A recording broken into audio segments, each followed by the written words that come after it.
Olá, nós vamos resolver a questão. Uma torneira enche de água um tanque cuja capacidade é 6.000 litros em 1 hora e 40 minutos. Determinar a vazão em volume, massa e peso em unidades do SI. Considere o rho da água 1.000 kg por metro cúbico e o G 10 metros por segundo ao quadrado. Bom, a vazão que a gente deve calcular é a vazão da torneira.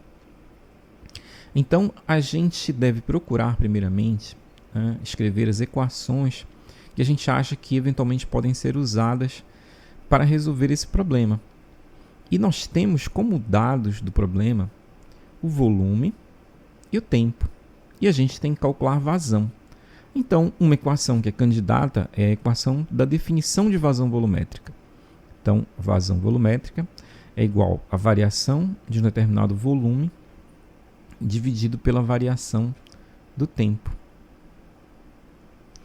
Então, analisando, os dados que nós temos, a gente verifica que se o tanque ele enche em 1 hora e 40 minutos e a capacidade dele é 6.000 litros, quer dizer que nesse tempo ele apresenta essa variação de volume. Então a gente tem tanto a variação de volume quanto a variação do tempo como dados do problema. Logo, a gente pode calcular a vazão volumétrica. Mas a gente precisa calcular também a vazão em massa e em peso. A vazão em massa, a gente pode calcular, se a gente tiver calculado a vazão volumétrica, com a relação ρ vezes a vazão volumétrica. Então, se a gente tiver calculado a vazão volumétrica com esta equação, a gente substitui aqui. E como a gente tem o valor do ρ, que é o ρ da água, a gente pode calcular a vazão em massa. Com relação à vazão em peso, a gente pode calcular ela com a relação G vezes a vazão em massa. Então, se a gente calculou a vazão em massa com essa equação, a gente pode usar este valor aqui e calcular a vazão em peso, já que nós temos o valor do G. Então, a gente pode traçar uma estratégia para calcular esses valores. Primeiramente, a gente pode calcular a vazão volumétrica, depois a vazão em massa e, finalmente, a vazão em peso. Pronto.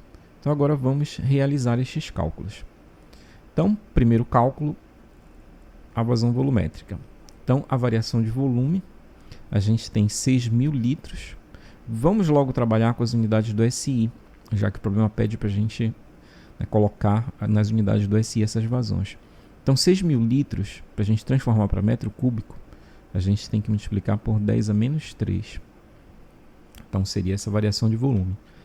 E a variação do tempo, 1 hora e 40 minutos, a gente tem que transformar em segundos. Então, a gente tem 1 hora, tem 3.600 segundos.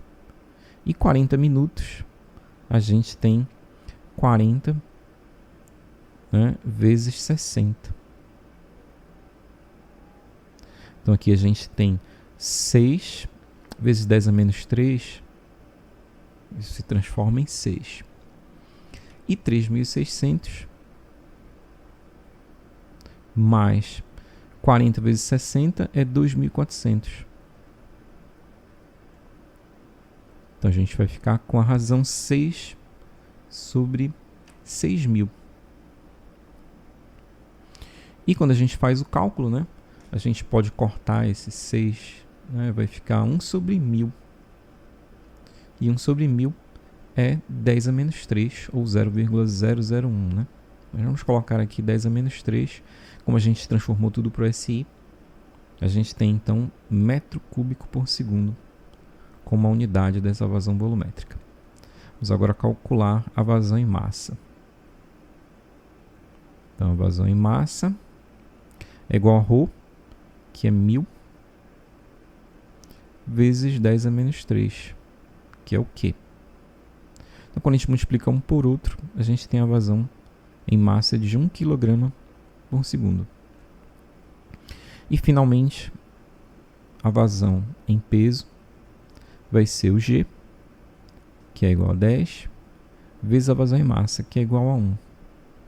Então, a gente tem 10 newtons por segundo. Então, desta maneira, nós calculamos a vazão desta torneira. É isso aí. Até a próxima!